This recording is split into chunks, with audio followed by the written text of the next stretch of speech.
नमस्कार, जय हिंद, वंदे मातरम दोस्तों। स्वागत है आप सभी का आपके अपने ही यूट्यूब परिवार हंस एजुकेशन में। दोस्तों एक बार फिर उपस्थित हूँ आपके सामने पर्यावरण सामान्य अध्ययन के मोस्ट इंपॉर्टेंट प्रश्नों के साथ, जो आपकी आने वाली सभी प्रतियोगी परीक्षाओं के लिए रामबाण सिद्ध होगी। तो आइए शुरू करते हैं पहले प्रश्न से। हमारा पहला प्रश्न है, सर्वाधिक जैव विविधता पाई जाती है। बताइए दोस्तों, सर्वाधिक जैव विविधता कहाँ पाई जाती है। सबसे पहले तो जैव विविधता होता क्या है। जिस स्थान पर सर्वाधिक जीव जंतु पेड़ पौधे आपस में बहुतायत मात्रा में मिलजुल कर रहते हैं उसे हम जैव विविधता कहते हैं। ऐसा सबसे अधिक कहाँ पर देखने को मिलता है, शांत घाटी में ऐसा देखने को मिलता है। और शांत घाटी कहाँ पर स्थित है, केरल में। सी ऑप्शन हमारा सही हो जाएगा, शांत घाटी।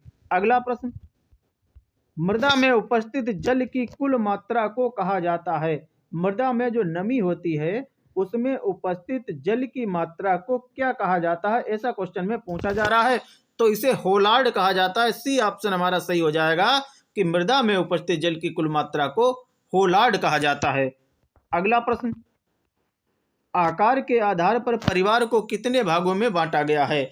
तो भैया आकार के आधार पर परिवार को दो भागों में बांटा गया है। नंबर एक हो जाएगा हमारा एकल परिवार, क्या एकल परिवार, और नंबर दो में हो जाएगा संयुक्त परिवार, क्या संयुक्त परिवार। दो भागों में बांटा गया है। तो कौन सा ऑप्शन, ए ऑप्शन हमारा सही हो जाएगा। एकल परिवार क्या होता है, जिस परिवार में माँ बाप और उसके अविवाहित बच्चे रहते हैं उसे एकल परिवार कहते हैं। और संयुक्त परिवार दो तीन पीढ़ियों तक के परिवार को, जिसमें दादा दादी नाना नानी और माँ बाप तथा उसके सभी विवाहित बच्चे रहते हो, इसे हम संयुक्त परिवार कहते हैं।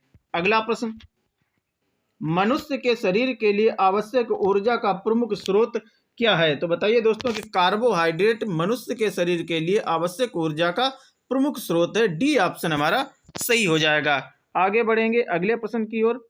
गिर वन्यजीव अभ्यारण्य किस राज्य में स्थित है। गिर वन्यजीव अभ्यारण्य किस राज्य में स्थित है। मोस्ट इंपॉर्टेंट क्वेश्चन है, कई बार परीक्षा में पूछा जा चुका है। आप इसे तो बिल्कुल मत छोड़ना कि गिर वन्यजीव अभ्यारण्य किस राज्य में स्थित है। तो गुजरात में स्थित है। सी ऑप्शन हमारा सही हो जाएगा। गिर वन्यजीव अभ्यारण्य गुजरात में स्थित है और ये एशियाई बब्बर शेर के लिए विश्व प्रसिद्ध है।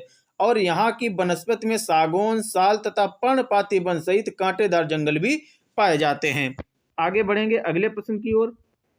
उत्तर प्रदेश की राजधानी लखनऊ किस नदी के किनारे स्थित है। बताइए दोस्तों कि उत्तर प्रदेश की राजधानी लखनऊ किस नदी के किनारे स्थित है। Very easy question. कौन सा ऑप्शन हमारा सही हो जाएगा, ए ऑप्शन हमारा सही हो जाएगा, गोमती नदी। आगे बढ़ेंगे अगले प्रश्न की ओर। सर्वप्रथम पंचायती राज व्यवस्था लागू की गई। बताइए दोस्तों कि सर्वप्रथम पंचायती राज व्यवस्था कहाँ लागू की गई। तो सर्वप्रथम पंचायती राज व्यवस्था 1959 में, कब, 1959 में राजस्थान के नागौर जिले में लागू की गई। तो बी ऑप्शन हमारा सही हो जाएगा, राजस्थान। आगे बढ़ेंगे अगले प्रश्न की ओर। भारत का राष्ट्रीय जलीय जीव कौन सा है। बताइए दोस्तों कि भारत का राष्ट्रीय जलीय जीव कौन सा है। 18 मई 2010 को, कब, 18 मई 2010 को भारत सरकार द्वारा राष्ट्रीय जलीय जीव घोषित किया गया था। किसे, गंगा डॉल्फिन को। किसे, गंगा डॉल्फिन को। और इसका वैज्ञानिक नाम क्या है, प्लेटनिस्टा गैंगस्टिका इसका वैज्ञानिक नाम है। ए ऑप्शन हमारा सही हो जाएगा, गंगा डॉल्फिन। आगे बढ़ेंगे अगले प्रश्न की ओर। रामसर संधि का संबंध है। बताइए दोस्तों कि रामसर संधि का संबंध किससे है। तो आर्द्र भूमि संरक्षण से संबंधित है। क्या, रामसर संधि आर्द्र भूमि संरक्षण से संबंधित है। यह संधि वर्ष 1971 में हुई थी। कब, 1971 में हुई थी। और विश्व आर्द्र भूमि दिवस कब मनाते हैं, इसे आप बिल्कुल याद रखिएगा कि विश्व आर्द्र भूमि दिवस 2 फरवरी को मनाते हैं। कब, 2 फरवरी को। एक नक्षत्र का रंग निर्भर करता है। बताइए दोस्तों, एक नक्षत्र का रंग किस पर निर्भर करता है। तो पृष्ठीय ताप पर निर्भर करता है। डी ऑप्शन हमारा सही होगा, पृष्ठीय ताप पर। किसी तारे या नक्षत्र का रंग पृष्ठीय ताप पर निर्भर करता है। आगे बढ़ेंगे अगले प्रश्न की ओर। पृथ्वी का अपमार्जक किसे कहा जाता है। बताइए दोस्तों, पृथ्वी का अपमार्जक किसे कहा जाता है। तो जीवाणु एवं कवक को पृथ्वी का अपमार्जक कहा जाता है, क्योंकि ये ऐसे जीव होते हैं जो आवासीय क्षेत्र में उपस्थित मृत जैविक पदार्थों को खाते हैं। तो सी ऑप्शन हमारा सही हो जाएगा, जीवाणु एवं कवक।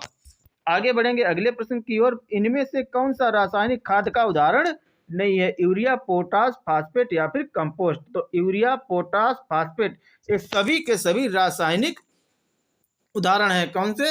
यूरिया, पोटास और फास्फेट। डी कंपोस्ट जैविक उदाहरण है, तो डी ऑप्शन हमारा सही हो जाएगा, कंपोस्ट। कौन सा?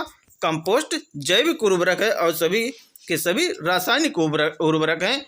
आगे बढ़ेंगे अगले प्रश्न की ओर। निम्न में से कौन सी फसल बायोडीजल की फसल है? बताइए friends, very very simple question. Option number C हमारा सही हो जाएगा, जेट्रोफा, यह बायोडीजल की फसल है। आगे बढ़ेंगे। भारत में सर्वप्रथम बायोगैस संयंत्र कहाँ स्थापित हुआ? दिल्ली में, जयपुर में, आगरा में या फिर मथुरा में? तो राष्ट्रीय बायोगैस विकास कार्यक्रम के तहत, किसके? राष्ट्रीय बायोगैस विकास कार्यक्रम के तहत दिल्ली में सर्वप्रथम बायोगैस संयंत्र स्थापित किया गया। ए ऑप्शन हमारा सही हो जाएगा, दिल्ली। आगे बढ़ेंगे अगले प्रश्न की ओर। निम्नलिखित में से कौन सा जैविक घटक है? मृदा, पादप, जल या वायु? इनमें से जैविक घटक कौन सा है? तो ऑप्शन नंबर बी हमारा सही हो जाएगा, पादप। मृदा, जल और वायु एक सब कैसे हैं? अजैविक घटक हैं। आगे बढ़ेंगे अगले प्रश्न की ओर।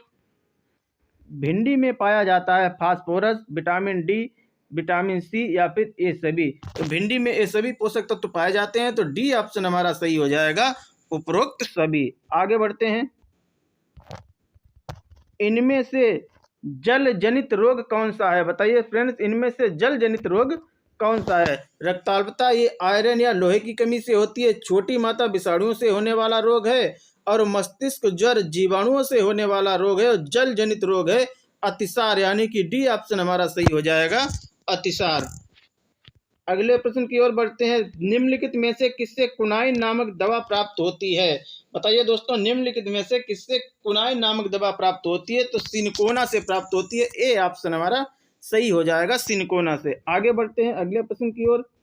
हमारे पर्यावरण में किस गैस का सांद्रण सबसे अधिक है? क्वेश्चन में पूछ रहा है कि पर्यावरण में कौन सी गैस सबसे अधिक मात्रा में पाई जाती है? तो मेरे नाइट्रोजन पाई जाती है। डी ऑप्शन हमारा सही हो जाएगा, नाइट्रोजन। कार्बन डाइऑक्साइड की मात्रा कितनी होती है?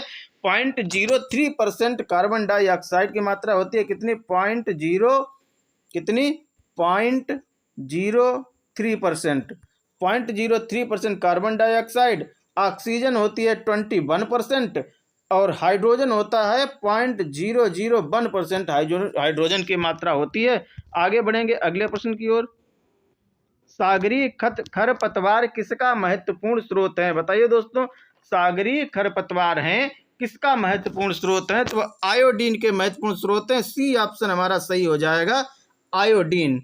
दोस्तों, ये थे हमारे आज के टॉप 20 क्वेश्चन। उम्मीद है वीडियो पसंद आया होगा। अगर वीडियो पसंद आए तो वीडियो को लाइक अवश्य करें, शेयर करें और चैनल को अवश्य सब्सक्राइब करें। दोस्तों, मिलते हैं कल फिर शाम 4 बजे। तब तक के लिए Jai Hind, Vande Mataram. Thank you for watching.